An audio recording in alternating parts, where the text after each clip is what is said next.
I walked into our housewarming party holding someone else's hand. He just handed me my suitcase. If you had asked me about my relationship just a few months ago, I would have told you that it was perfect, that there was nothing more that I could wish for. But that all changed within a few weeks, and honestly, it was all my fault. I met my boyfriend thanks to the work of my mother's relentless matchmaking, if you can believe it. My not having a partner was something that had disturbed my parents for a while, so after weeks of my mother begging me to just give her latest eligible bachelor a try, I finally accepted. I didn't think much of it. I'd never been on a blind date before, but I wasn't worried about it because I didn't think it would go anywhere. I'd followed my mom to church on 1 or 2 occasions. I'd seen the state of the sons of the women in attendance. They were usually nothing to write home about and definitely not my type. I was expecting the guy to be the quintessential accountant stereotype. Over-ironed shirt, glasses maybe, an unflattering haircut. But the second I stepped in, I was waved over to a table where a man who was the complete opposite of that sat. Jasper, male, 27, was nothing like that. There were no glasses or haircut too short. There was a button-up shirt, but it was fitting and helped show of his biceps.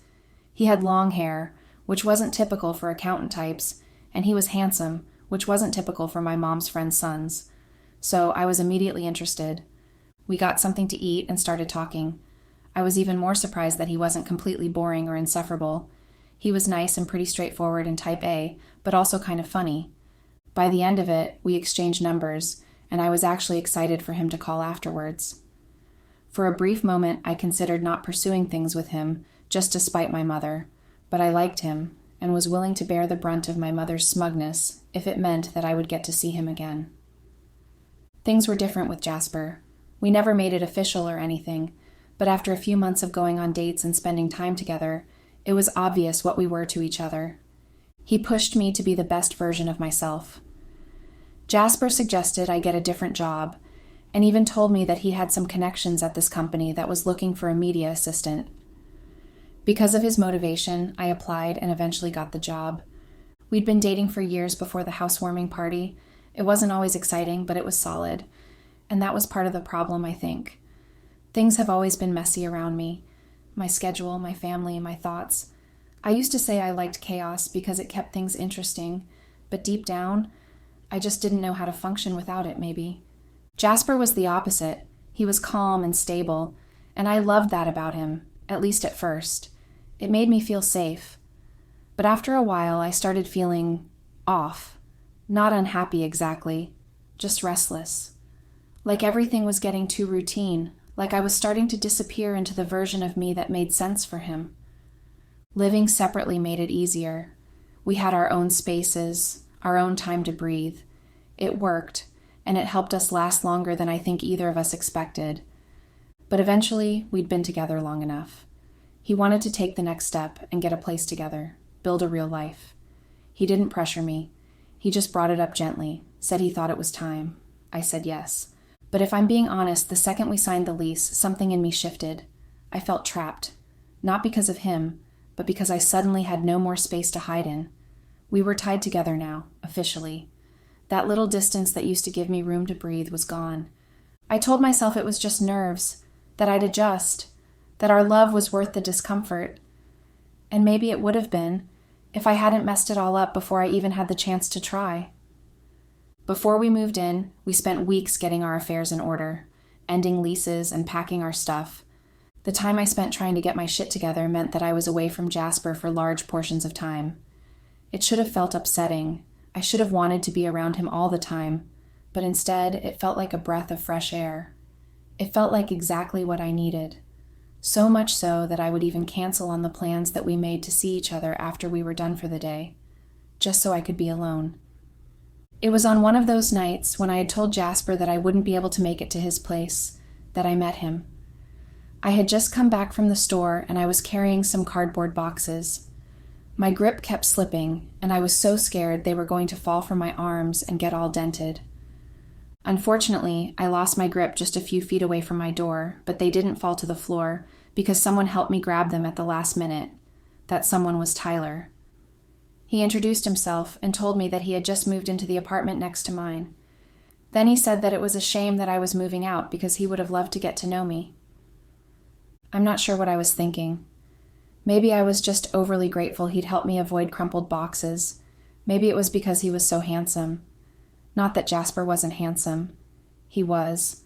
But Tyler was handsome in a different way, a bit more rugged and dangerous looking.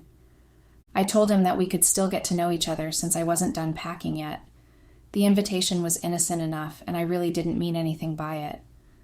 I unlocked my doors, and he helped me bring the boxes inside. Then I asked him if he wanted to stay for a drink. That was how I found myself chatting and laughing with a man I'd known for all of 2 hours, as we sorted through all the junk I had in the living room and drank a couple of beers. All the while, I was ignoring the texts that Jasper kept sending me. It wasn't that I was ignoring them because I felt guilty, but more so because I was having a good time, and I knew he would only try to convince me to go stay with him. In that moment, there was nothing I wanted less. Tyler and I kind of fell into a routine in the days that followed. He would come over to my place and help me pack my things. We would talk during it, and then when we were done for the day, we would share a few drinks. He told me about his life and being the guitarist in some small indie band. The only way I can explain it is that Tyler reminded me a lot about myself, or at least before I met Jasper. Tyler was free. Not that I wasn't or anything, but now I had a more serious job, I had a serious relationship. I couldn't just live my life however I wanted the way I used to. Now people counted on me. I had obligations I had to take care of. People expected things from me and were disappointed when I didn't deliver. It wasn't like I didn't care for Jasper anymore, but I felt stifled. I liked our relationship. I just wasn't a fan of all the convention and rules that came with it. Even though I was feeling like this, though, I didn't want to do anything about it. I wasn't sure what I could do. I knew that the way things were going with Jasper, we were likely headed for marriage in a few years, and though that scared the shit out of me, I didn't want to break up with him. So I was left in this weird limbo state where I loved him, but also couldn't really stand him. And it left me with a kind of void, one that Tyler seemed all too happy to fill. What started it was a playful fight over the remote. I had told Jasper that I wouldn't be able to see him and Tyler, and I had finished packing for the night, so we decided to watch something. The only problem was that we couldn't decide what to watch, and it spiraled into this grappling match for the remote that ended with him kissing me. It was all very cliché, but I kissed him back. We hadn't even had that much to drink, so I can't really blame it all on the alcohol. I was attracted to him. I wanted to kiss him, so I did. Even though I knew that I would have to see Jasper the next day. Things got a little handsy, and still, I didn't push him away. I was enjoying myself. I felt reckless again, and it was a good feeling. I'm not sure why I'm so drawn to messiness and chaos. My life would be much better without it, much simpler at least. We ended up having sex, and it was good, but I regretted it the second it was over. I didn't regret it while it was happening, though. I felt free and like my old self. I felt like someone who wasn't tied down to anything or anyone. I was someone who wanted something and got it. I felt like someone with no responsibilities or obligations. It was the text I got from Jasper wishing me a good night, and that made the guilt really kick in. I instantly felt sick and awful. I kicked Tyler out immediately. I tried to go back to sleep, but I was feeling too guilty and too restless. I finished packing up what was left of my bedroom that night and finally slept because I was so exhausted. I avoided Tyler after that, obviously. He took the hint and didn't come over to mine for the rest of the 3 days it took me to finish packing up. I didn't tell Jasper about any of it. I hoped it would be something I could just forget, and hoped that I had gotten whatever was wrong with me out of my system with that night. But just a few days into living with Jasper full-time, and I was back to my breaking point. I started getting irritated over stupid things. How he folded his shirts. How he talked to the neighbors. How he liked to keep the kitchen spotless before bed. Stuff that never used to bother me before suddenly felt like a weight. I don't think he even noticed. He was just excited. He'd finally gotten what he'd wanted. The commitment, the shared home, the next step. I had to go back to my apartment building to sort some things out with my landlord, and I saw him again. He apologized for putting me in a tough situation and then offered me a drink. I knew what he was really offering, and I should have shut it down immediately, but all I could think about was how, if I did, I would go back to that apartment that didn't feel like my own, and I would have to share a space with someone I wasn't even sure how I felt about anymore. I went upstairs with him, and you can probably imagine how things went from there. Like last time, we developed a kind of routine. Except this time, there was nothing innocent about it. I would sneak away when I could. I would make up some excuse to Jasper about them needing me at work for different social media campaigns, or that my annoying landlord wanted to work out some last details, and then I would go and see him. It went on for a few weeks, and Jasper remained oblivious. He was still so excited about the new place, so much so that he suggested we throw a housewarming party. I agreed only if it would be something relatively small, with just a few of our friends. As the day of the party got closer and Jasper threw himself into the preparations, I spent less time in the apartment. He continued to believe my excuses, and I continued to spend as much time as I could with Tyler. He made me feel special and interesting, while Jasper made me feel like I was already half of an old married couple. On the day of the party, I spent my entire afternoon with Tyler, and then after we had sex, I lost track of time and overslept. We had drank quite a bit, and my nap had done very little to reduce how drunk I was, but I knew I needed to get to the party. Jasper would definitely know something was up if I didn't show up. But then, while I was getting dressed, Tyler started to spew all this nonsense about him following me to the party. I'm not sure what I was thinking. I was drunk and confused. He said that I could just introduce him as a friend and a coworker, that it would help sell the lie that I had gotten caught up at work, and that was why I was late. I listened to him, and, like an idiot, I agreed to take him with me. I had no idea what would be waiting for me when I got there, or just how screwed I was. We got to the party, and I was kind of a mess. I was still pretty inebriated, and I wasn't thinking so straight. I grabbed Tyler's hand, opened the door, and walked in. It felt like everyone turned to look at us as I did, and I immediately felt like I'd made a mistake. The first thing I noticed was that there were more people than I was expecting. The second was that I couldn't see Jasper anywhere. I started to feel embarrassed that our friends had seen me in such a weird state, and angry that Jasper had invited way more people than we had agreed. There were people from work that I told him I wasn't sure about yet, but he'd gone behind my back and invited them anyway. I also started to feel stupid for going along with Tyler's plan. I could see that people were staring at me and staring at my hand holding Tyler's.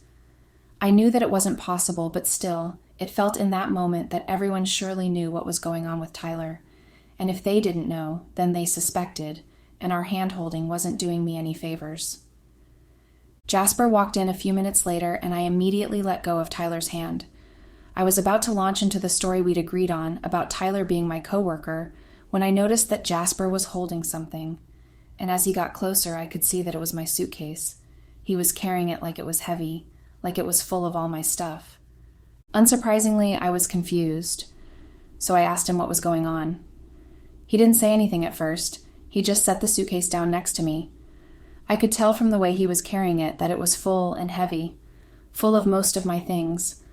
I rushed to make sense of what was going on and why he was doing what he was doing. I started to think that maybe he was ignoring me because I'd shown up with some random guy. So I tried to introduce Tyler, but Jasper told me to stop and that he was already perfectly aware of who Tyler was. Everyone was watching. All of our friends were staring at what was going on.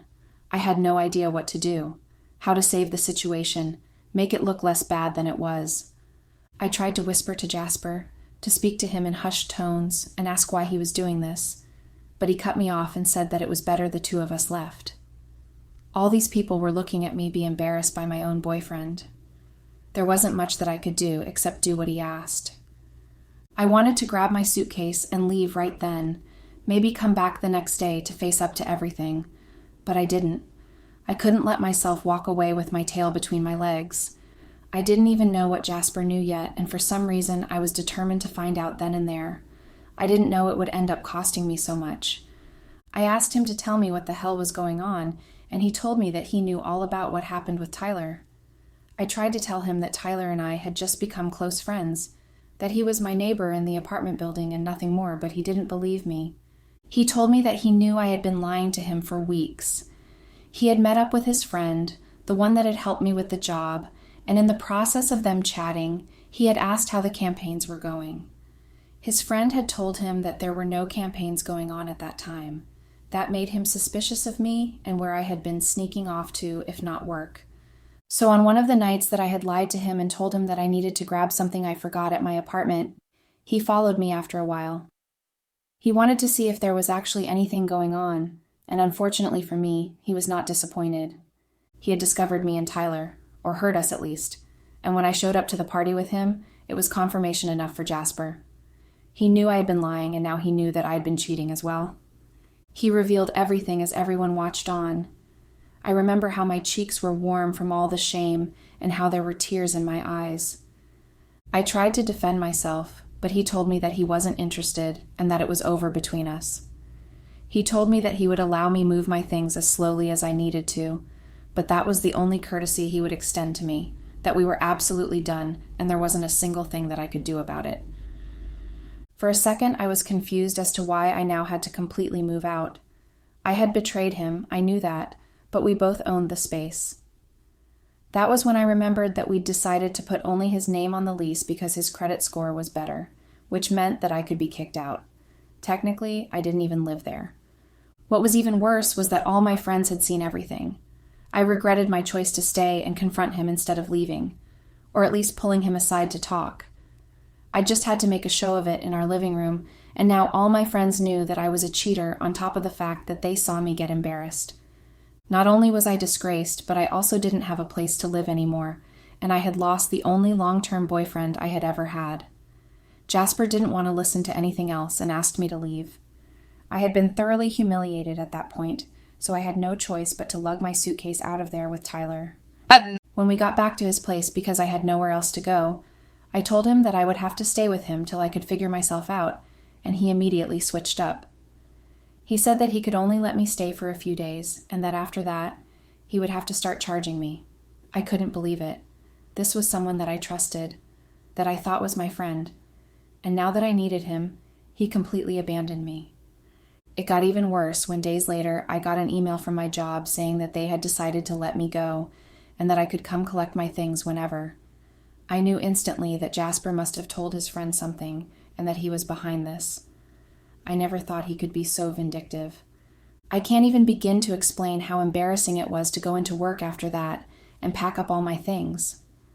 Some of my friends from work had been invited to the party, so they'd been there when everything happened, and I had no doubt that they had wasted no time in spreading it around the office. Everyone stared at me as I walked in, and what made it even worse was the security that waited for me to pack everything up, like I was some kind of criminal. God, it was so humiliating I could barely keep my head up. That was how I lost it all. I stayed with Tyler for a week, and in that week he was a completely different person. We didn't hook up again, or even joke around like we used to. Suddenly, he wasn't the fun-loving artist that I'd gotten to know. He would peer over me like a landlord, and would constantly remind me that I couldn't stay for longer than a week. While I was there, I tried to reach out to Jasper over the phone. I called and then called some more. I sent text after text. I tried so hard to see if he would be willing to put this mistake past us, but I kept getting no response. Eventually, I had to move in with my sister and her husband. I tried to stay with my parents, but they'd heard what happened. Everyone I knew had heard what had happened, and they practically told me that they wanted nothing to do with me anymore. That they were tired of constantly cleaning my messes or trying to help me when I couldn't seem to help myself. Living with my sister is unbearable. She doesn't waste an opportunity to show or outright tell me how much better her life is, or to berate me for ruining my own life. Like I'm not already well aware that I did that. I'm trying my best. I'm trying to figure things out now, and I haven't gone back for all my things yet. I'm hoping that I can sort things out with Jasper, and I won't have to. We could just go back to how things were, but with each day I'm not so sure that's possible anymore. I've tried calling and texting, but I've gotten no response. I've even tried going back to the apartment, but no matter how much I bang on the door or try to talk to him, I get no response. I've been given a warning by management twice now. I don't know where to go from here, how to fix my life or my relationship. I don't know how to get out of the mess I've made.